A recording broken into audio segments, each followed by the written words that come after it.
Once again, it is the Christmas season. 1 week from today is Christmas Day, and then a week after that is New Year's Day. So it is that season again for us to consider the birth of the Son of God into the world. And we celebrate that here at Grace Fellowship.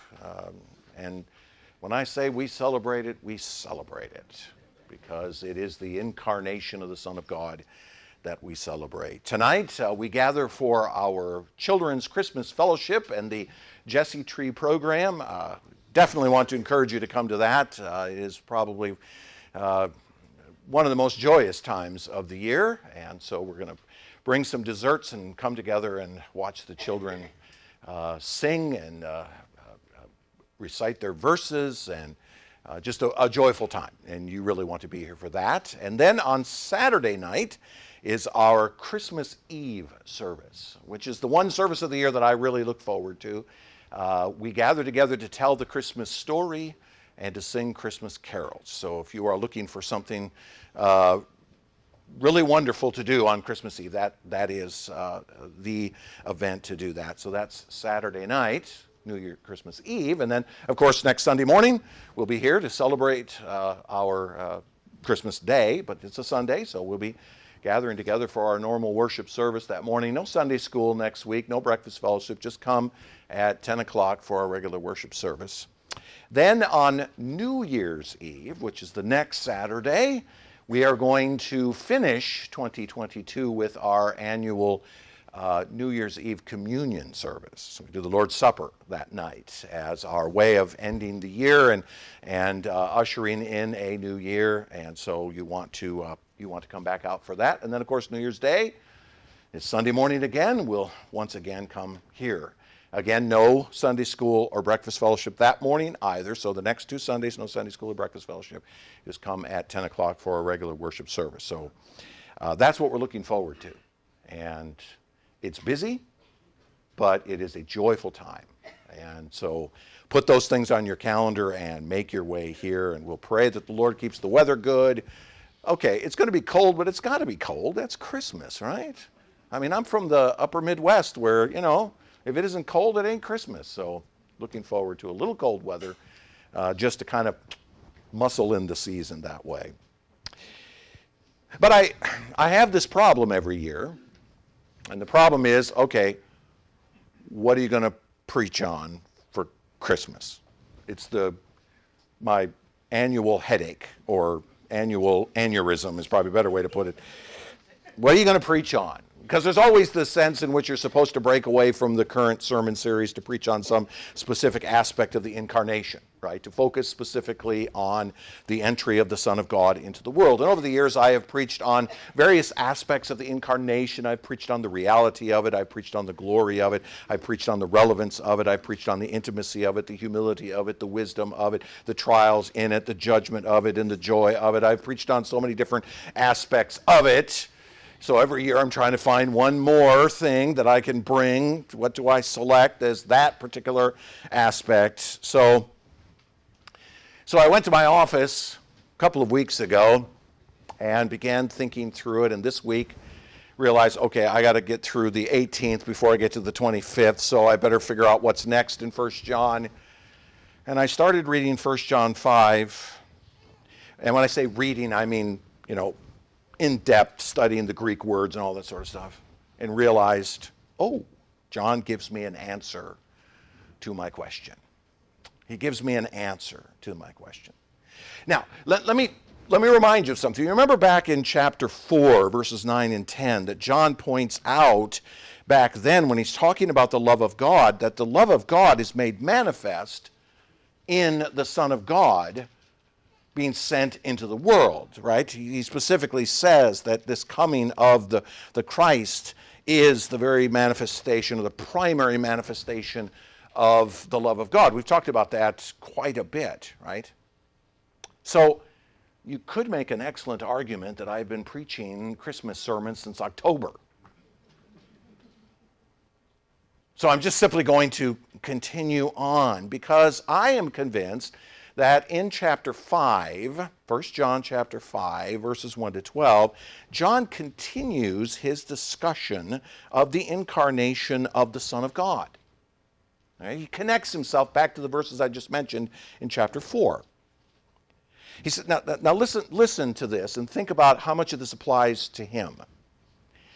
Everyone who believes that Jesus is the Christ has been born of God. And everyone who loves the Father loves whoever has been born of him.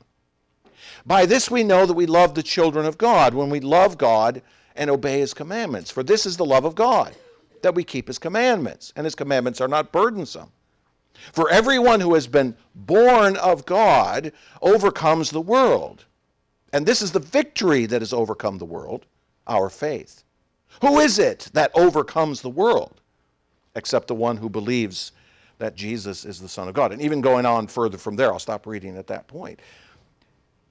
John seems to be, at least in my opinion, as I look at this text, he seems to be making sort of an intimated reference back to the idea of the Son of God coming into the world, right? He makes an apparent mention of Christ's birth in the very next verse, verse 6. This is he who came by water and blood. That certainly could be a reference to the birth of Christ and then his death, certainly.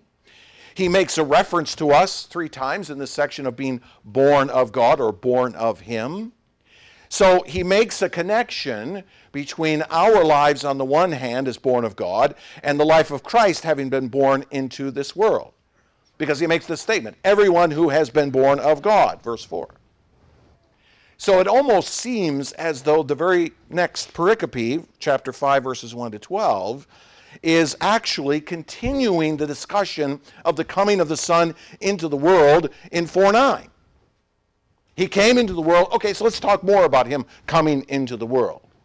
I have mentioned a number of times as we have worked our way through this book about something which I call the whirlwind effect of this book, right? Remember that?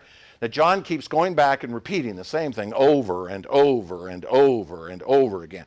But every time he does so, he brings something else up in it. He may be repeating himself, but if you're not careful, you're going to miss the very next thing that comes, because he's going to bring up something with that whirlwind, just like a tornado sucks things up and blows them away. This is what he's doing. He's bringing it back up again, bringing a new dimension to something that he thought was important. So John comes back to his statement about God sending his Son into the world, and this coming of the Son has some new ramifications for us to consider.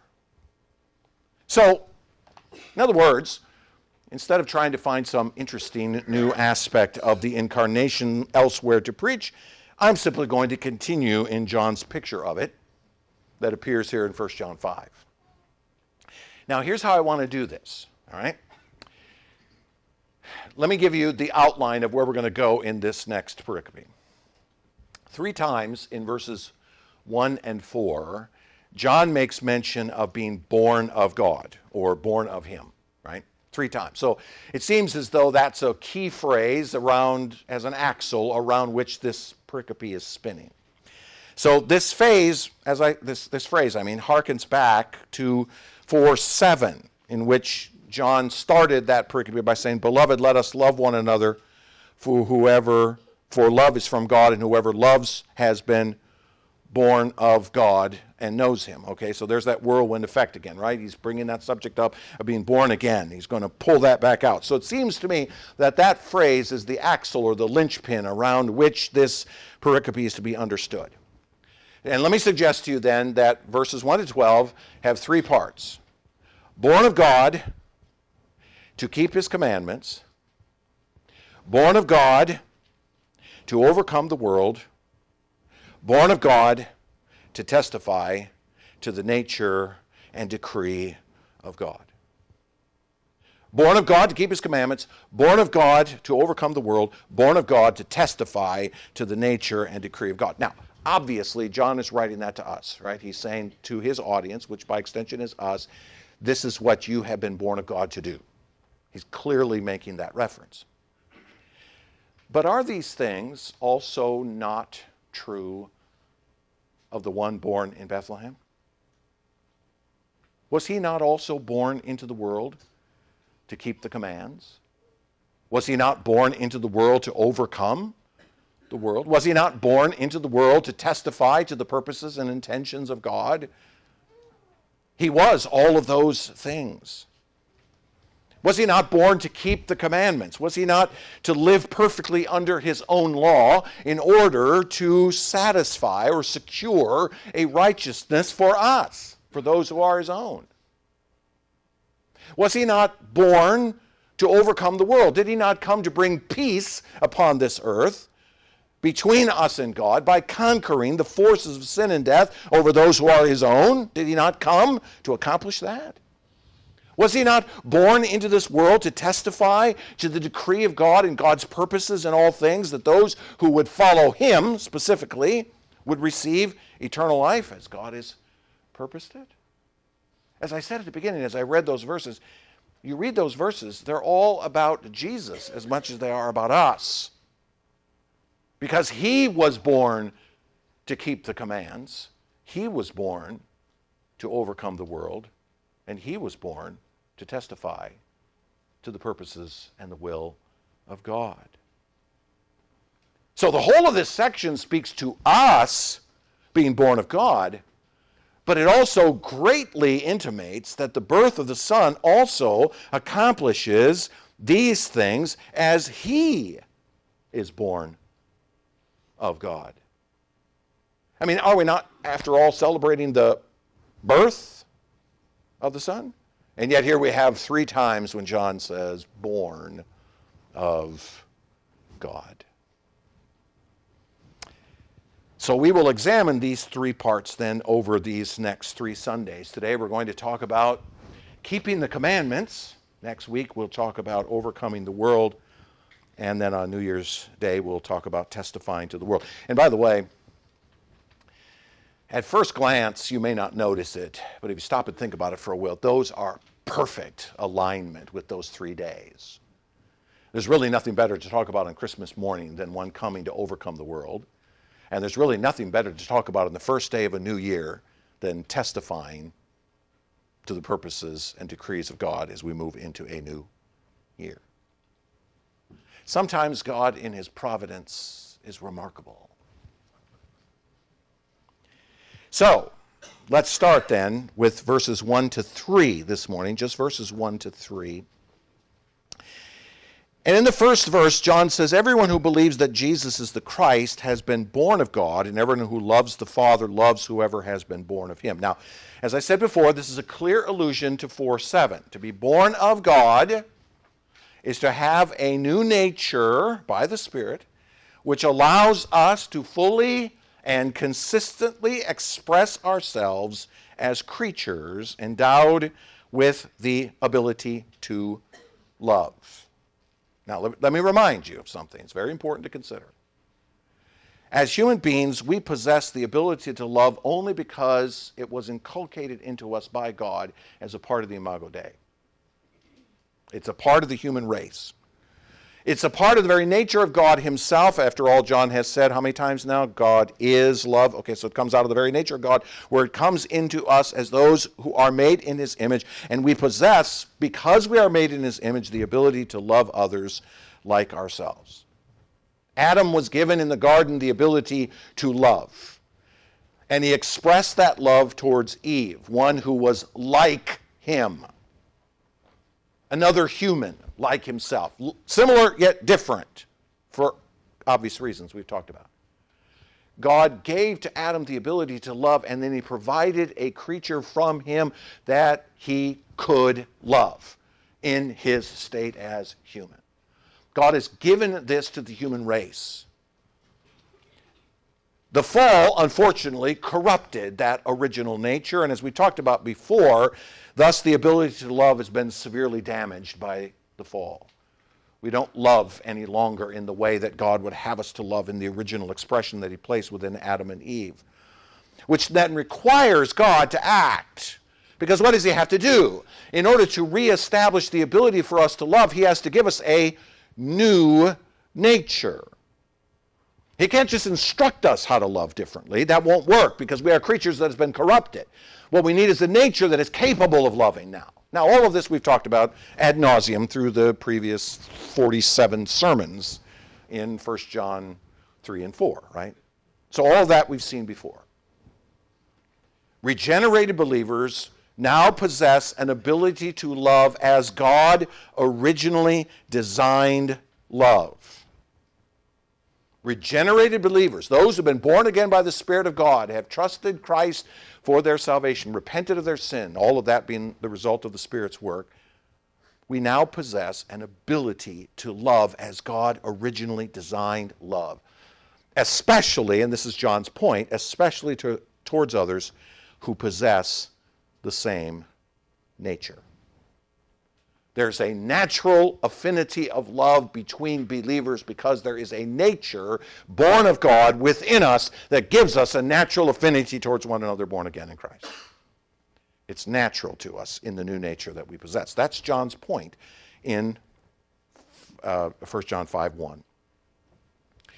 So remember, John has been teaching all along that our love is best expressed towards other believers. Okay, John is speaking here of other believers, those who've also been born of him. Now, we're certainly supposed to love others outside of the church, right? I mean, we are to love our neighbor as ourselves. We'll come back to that in a second. But John is specifically talking here about the affinity, the love that we have towards one another who also belong to the family of God. Because what makes love between us the kind of thing that God is redeeming is the nature of the two of us standing next to each other who have that same nature and affinity of love. We are naturally attracted by love to those who possess the same nature as us. That's what John is going after. It doesn't dismiss the idea of loving our enemies. But the primary emphasis is towards those who also belong to the family of God. Those who also know what the birth of Christ means. Those who also understand what the incarnation is all about. Okay? So I am convinced that verse 1 of chapter 5 is simply a repetition of everything expressed in 4:7 to 21. Everything we've looked at in the previous pericope of God is love is just repeated in summary form in 5:1. Again, part of that whirlwind effect where John is just saying it again and then he's going to add to it as he's going along. He's going to add some weight to it. Now, I'm not a betting man. I'm not a betting man because I'm cheap. I squeak when I walk, I'm so tight. My wife will testify.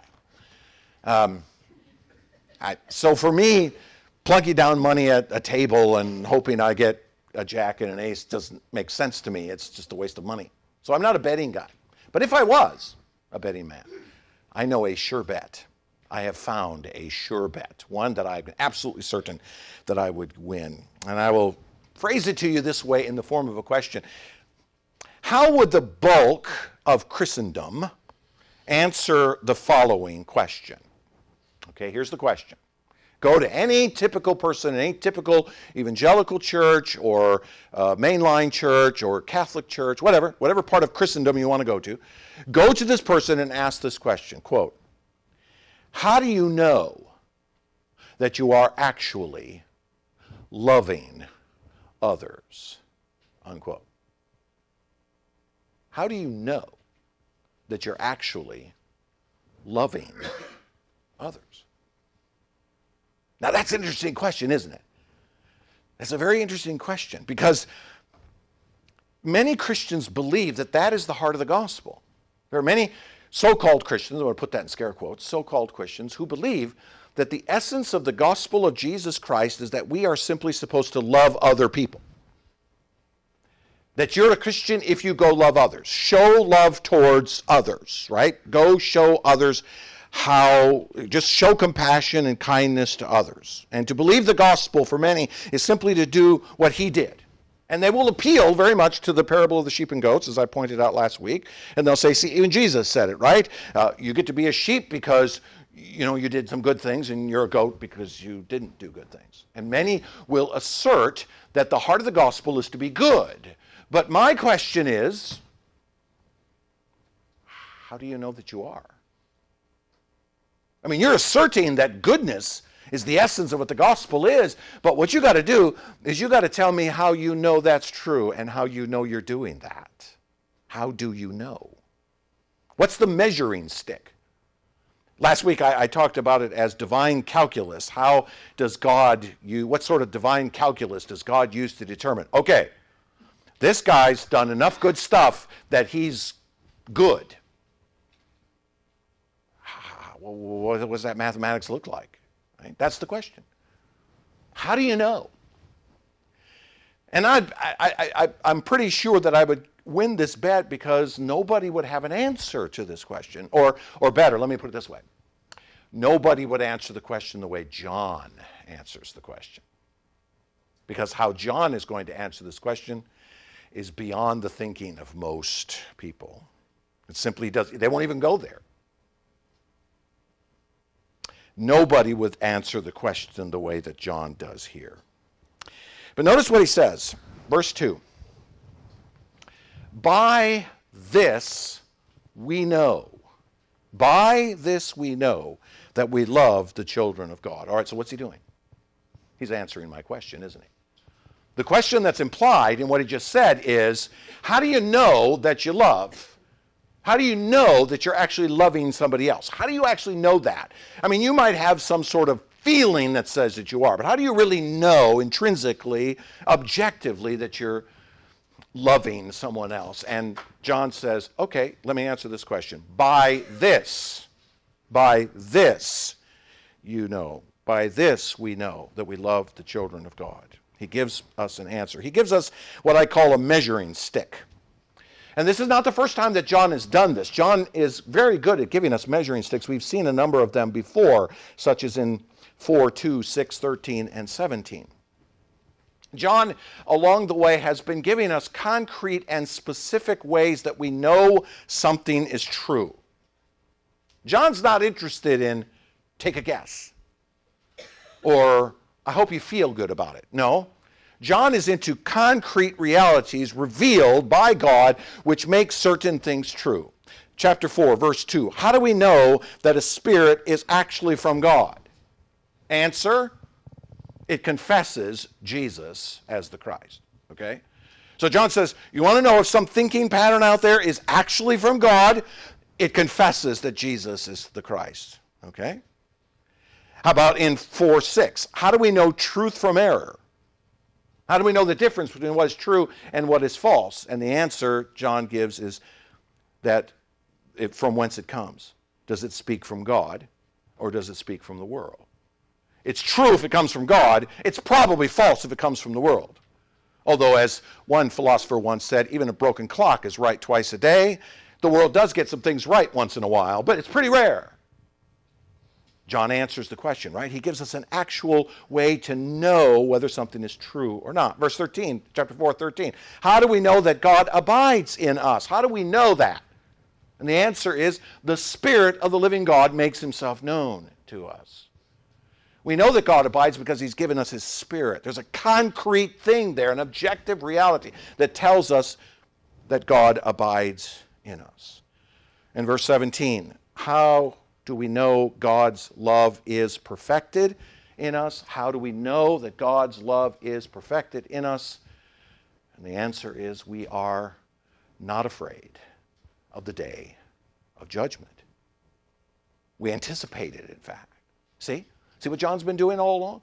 John's been writing to his audience to say, listen, I don't want you to misunderstand or don't have answers to questions. Here's the answer to the question. By this you know. So this is what he's doing here. How we know that we actually love other believers. How do we know that we are loving one another, right? How do we really know that? It's not a guessing game in which we hope we've actually loved. But John gives us a concrete measure of it here, which is why I think the vast majority of Christians would miss it. Because for most Christians, the measuring stick is emotional. Well, I kind of feel like it. Really. But John wants to give us something concrete. So here it is. Here's the answer. You ready? Got your pens ready, right? Here we go. We know we love others when we love God by keeping His commands. Now, do you think I'd have won that bet? That nobody would have answered that way? How do you know that you love? The answer John gives is, look, it's not hard, it's simple. Extraordinarily difficult, but simple. You know that you love others when you keep the commands of God.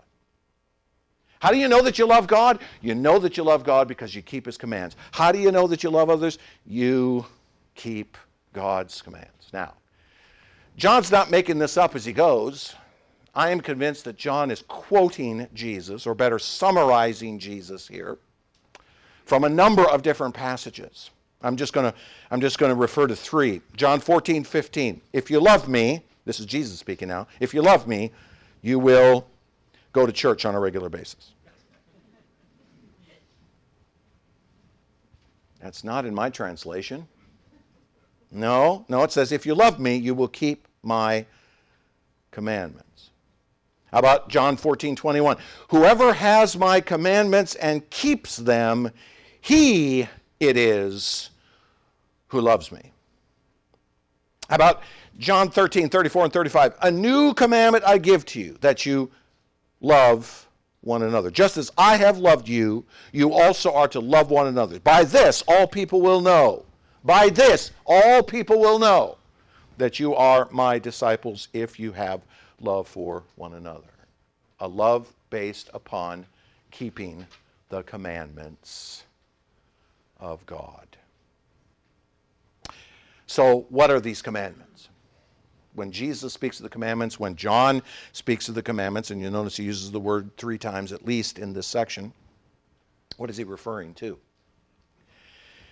More than likely, what all are referring to is the moral code at the foundation of what it means to be a human being.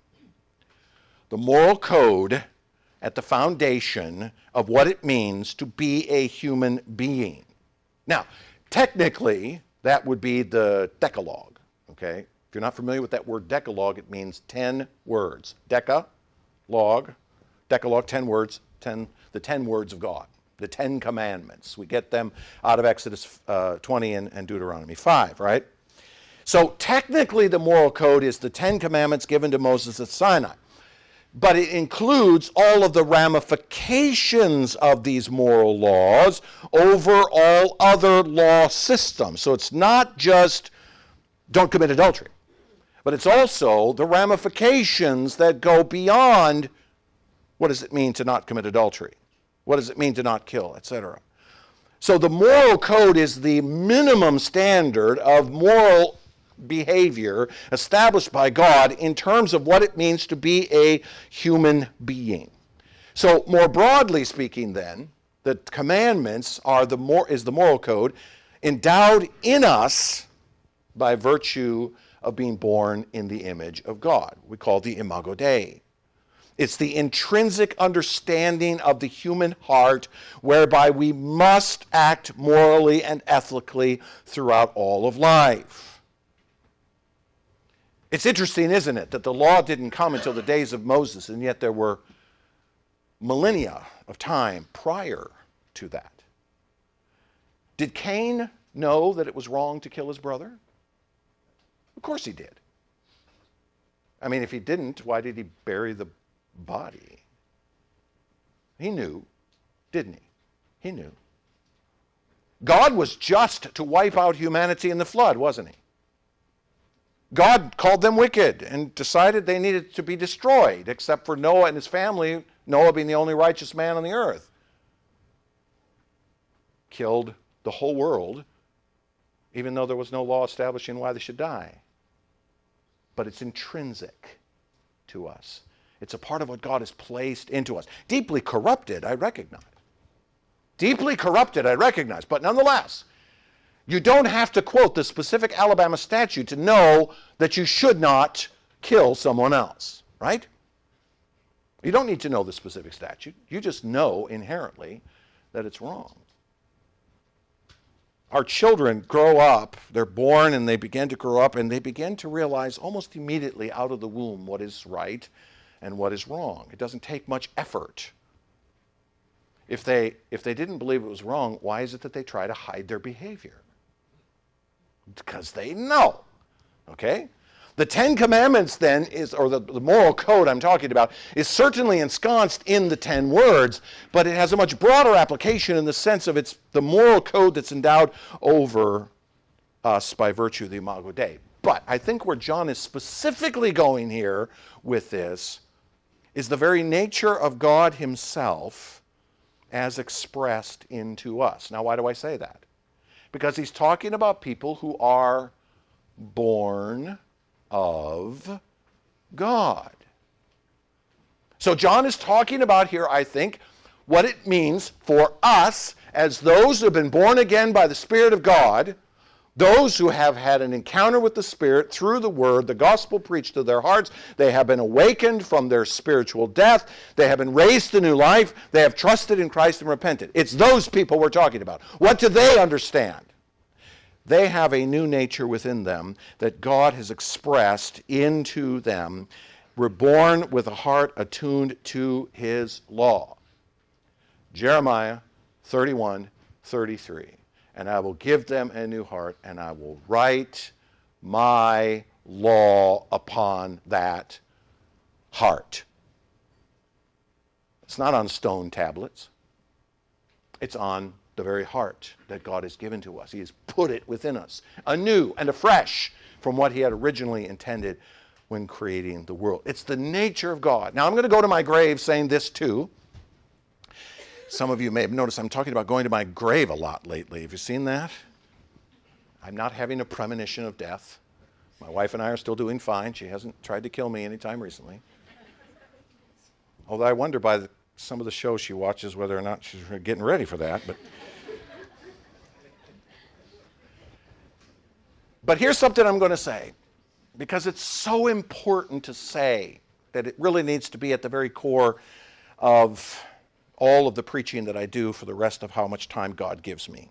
It's this: law is the very nature of God himself. It's an expression of him. The 10 words of the law may be the most technical way of looking at it, but the broad moral code endowed within us is the fullness of the nature of God himself. The fullness of Yahweh, of who he is as God. Let's think about the way that that's expressed in the commandments. In the first 2 commandments, God recognizes, Yahweh recognizes only himself as the living God. God's not interested in your fictitious gods. He knows they don't exist. He knows there's only one, that's him. And so there is no other God for him to worship, right? And he doesn't need to turn anything in the creation into a god, because he knows he is the only God. He laughs at the fictions of men. How about the 3rd commandment? The very name of God is the expression of his nature and his purpose. He is Yahweh. He says to Moses, he says, I am. You want to know who I am? I am. I am the God who is God. Period. End of sentence. Or as Jesus says, ego eimi. I am. 4th commandment. God knows that he is the creator. He knows that he is the creator. He may have given a Sabbath command, but he looks upon himself and says, I'm the creator. I'm the one who made the heavens and the earth. In the 5th commandment, he knows that his triune nature as Father, Son, and Spirit is the very embodiment of family. Why do we honor our father and our mother? Because God is Father, Son, and Spirit. There's a family connection between them at the very heart of who he is. Number 6, he is the source of life.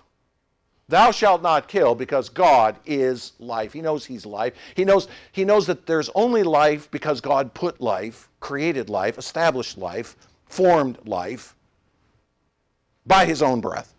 He knows that. Number 7, he is the perfect covenant keeper. He keeps his covenants. When he makes a covenant with Abraham, he keeps that covenant. When he makes a covenant with Moses, he keeps that covenant. When he makes a covenant through Jesus Christ to a people, he keeps that covenant. Period. Number 8, he needs nothing outside of himself. The crude way to put it is that God is the God of the cattle of 1,000 hills. Well, it should be every hill is his. All things belong to him. He needs nothing outside of himself. He is complete in himself. God doesn't steal anything because he doesn't need it, because he is fully substantive in himself. Number 9, he is truth. He is truth. Notice I said he is truth. I didn't say he's true. I said he's truth. He is the very embodiment of truth itself, and he cannot lie. God speaks only that which is absolutely true. And number 10, he is the most beautiful, most glorious, most majestic, most lovely to behold by anyone, including himself. God covets nothing, because there's nothing greater than himself. Why covet something less than yourself when the very perfect is yourself? You see? The 10 Commandments might be moral code that we look at and chafe under and think, oh, I don't know if we can do that. But it's the very essence of God. It's the very nature of God. It's the very character of God. All of who he is expressed in that. It's a part of the Imago Dei within us, and it's brought to us specifically in the 10 Commandments. God has made a people.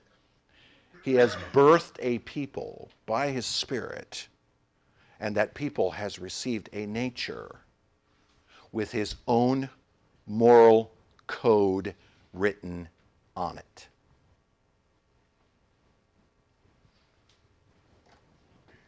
So to truly love others, and by extension to love God, is to keep his commandments. To honor that nature born within us. To honor that nature that's born within us. How do we know that we love others? Answer, we honor the nature that is born within us. We pursue after a love of God, because to love others as we love God is the consummation of the moral code. It's the consummation of the nature of God in us. Jesus said these things when they asked him, what's the greatest commandment? He said, the most important is this: Hear, O Israel, the Lord our God, the Lord is one. Notice how Jesus starts to answer the question about what's the greatest commandment. He doesn't start with, well, just don't make any idols, or don't cheat on your wife, or make sure you pay your taxes. He doesn't go there. Where does he go? What's the first thing he says? The Lord our God, the Lord is one. The focus of the entirety of the commandments of God is found in that statement. Since God is singularly one, by the way, that phrase is known as the Shema. A good Jew would recite that on a regular basis. The Lord our God, the Lord is one. The Shema is the singular nature of God. Therefore, there can be only one response to him. And that is to express from our new nature the very nature of God himself. To think as God thinks in all matters of morality. See, Jesus did go on to answer that question beyond what he said. The most important is, Hear, O Israel, the Lord our God, the Lord is one. But he said, you shall love the Lord your God with all your heart and with all your soul and with all your mind and with all your strength. And the second is this, you shall love your neighbor as yourself. There's no other commandment greater than these. Jesus took the entirety of the moral code, summarized it into two statements. Love God above everything else and love your neighbor as yourself. And all of it is because God is one. All of it is because there's only one God. One God has established the law. And for those of us who have been born again by the Spirit of God, it is that nature within you that has been born in you because you have been born of God. Yes, my friends, it is an ontological reality. I received a little flack last week for not mentioning the word ontological in my sermon. Sorry about that. I do mea culpa. It's an ontological reality. You see, it's not about what you do. It's about who you are. It's not about what you do. It's about who you are. What are you? That's what really matters in this case. To live out the nature he has birthed within us as those born of God is this ontological reality. Or we might say it simpler like this. Excuse me. Just do what you are. Just do what you are. If you are born of God, then act like it. Now, I am convinced that the social gospel misses this point entirely. Okay? Now, when I say the social gospel, I'm pretty much now talking about virtually all other gospel that exists within evangelicalism, fundamentalism, charismaticism, the mainline, the whole swath of Christendom, certainly within Catholicism. The social gospel being that message of, okay, this is how you know you love God. This is the essence of the gospel. Just go be kind to people, right? Make sure that you give them water and bread and clothing and visit them and so forth. And you'll be the various people in the parable, right? You'll be the sheep if you can accomplish that. Okay, but it misses the point, you see. Because all of that message is assuming that behavior towards others is the dipstick by which we measure love. Yeah, you stick it in, you pull it out, you go, how much oil have I got in here? That's a dipstick. I'm not calling you a dipstick. The nature of a man. What are you? How do you know that the nature within you is in fact what you claim to be? You pull the dipstick out and you take a look at it. You pull the dipstick out. What does it say about you? The social gospel misses this because Jesus makes our new nature of righteousness the true measure of love. Jesus makes our new nature the measure of love. Not how successful we are at doing the various commands of the moral code. That's missing the point entirely. In fact, I would argue that it's basically just staying under the curse. Staying under the curse. So let's take that back to the Ten Commandments. Let's take that back. What we do is this. Out of the nature that we have as those who've been born again by the Spirit of God to a new nature of His love, we recognize only Him as God. We recognize only Him as God. There's nothing else that's a God. There's nothing in this world that we worship. There's nothing in this world that we treat as a God. We treat Him and Him alone as God, including ourselves. Probably most importantly, not seeing ourselves as the center of the universe.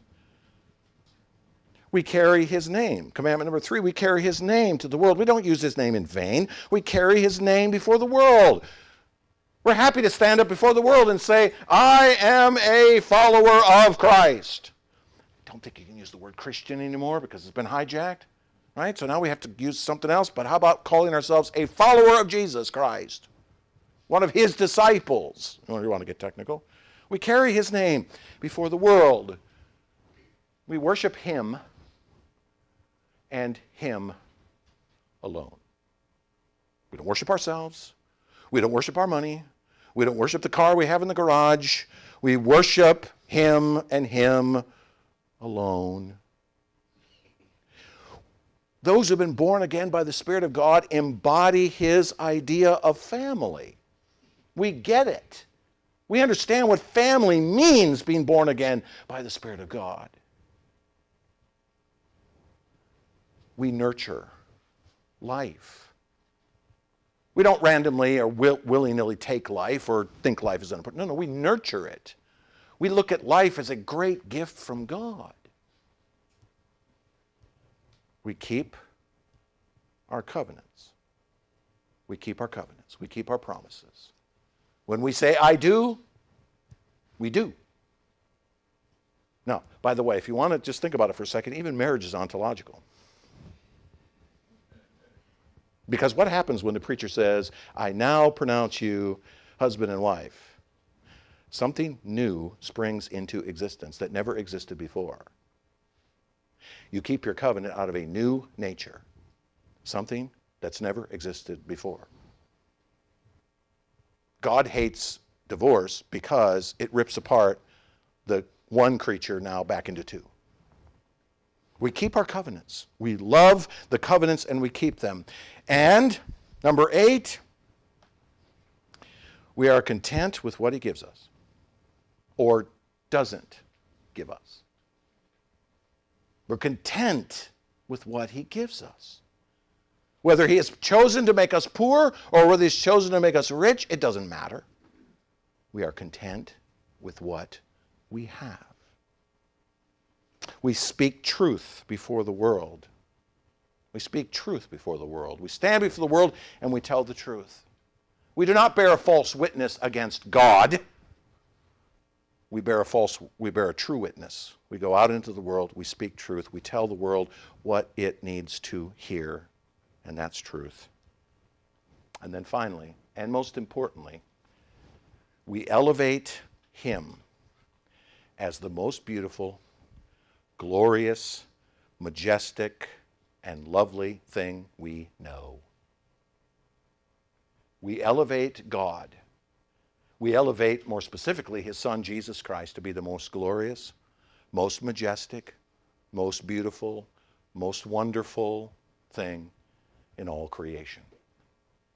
To truly keep the moral code of God is to put God above all things and to carry his name, to worship him, to embody his idea of family, to nurture his view of life, to keep the covenants he has established over us, to be content in what he gives us, to speak his truth before the world, and to elevate him above everything else. See the pattern in there? He is the most important thing to us. Why? Why? Because we bear his new nature. We bear his nature. He has made us of himself. He has put himself in us. By his Spirit he has come into us. But he's also given us a nature, and a nature which makes us now able to actually do what Adam and Eve were set out to do in the first place. To love. To truly and honestly love. You'll notice, by the way, that John says here, the end of verse 3, and his commandments are not burdensome. They're not burdensome. You know when they become burdensome? When you start treating them as hoops to jump through. That's when they become burdensome. When you start thinking to yourself, oh, all right, today I'm not going to cheat on my wife, I promise. But now you start thinking of them as goals to be met rather than a life to be lived. That's when they become burdensome. That's why John can say they're not burdensome. They're not of great weight. They're not some sort of onus upon us of great difficulty. Because keeping the commandments is what the regenerate heart wants to do. Because the law is written there. That's where the law is written. The law upon the heart of the newborn creature wants to obey, wants to love God above all things, wants to love him with all of his mind, soul, heart, and strength. The Old Testament law was an onus. It was put upon the people of Israel to crush them. Literally. It was put upon them to crush them. Keep this perfectly or die. That was the law. Keep this perfectly or die. But in the New Testament, the law is an opportunity. In the Old Testament, it was an onus. In the New Testament, it's an opportunity. Live as the new heart within you desires. Love God as he has loved you. Jesus says it, remember? Come to me, all who labor and are heavy laden. What are they laboring and heavy laden under? The law. The old law of keep this or die. Come to me. Take my yoke, and I will give you rest. Learn from me, for I'm gentle and lowly in heart, and you will find rest for your souls.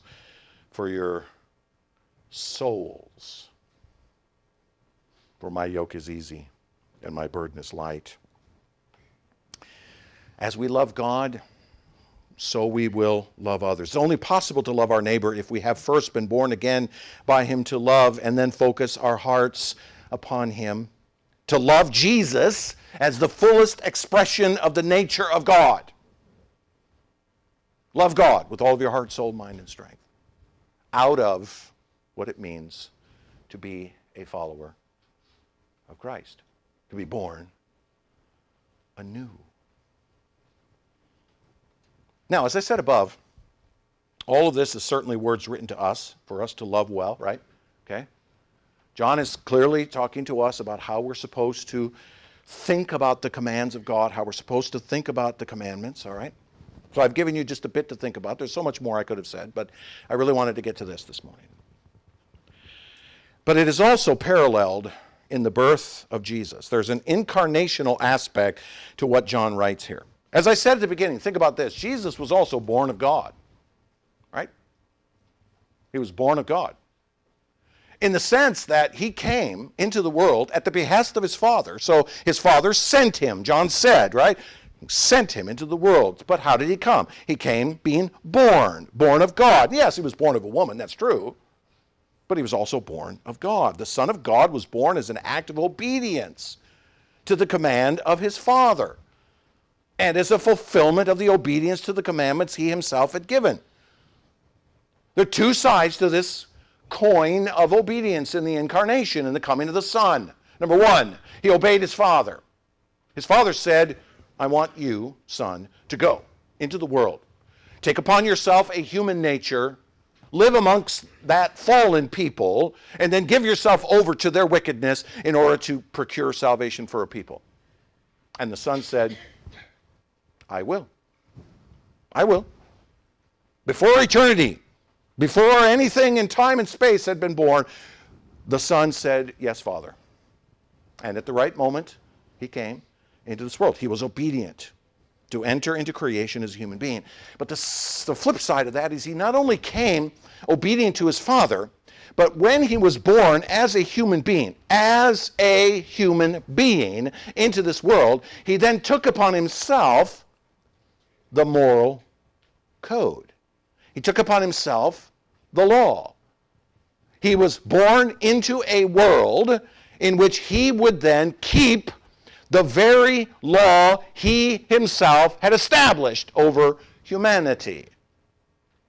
Intrinsically within us and specified in the Ten Commandments. He shows up, and what does he do? He lives without sin.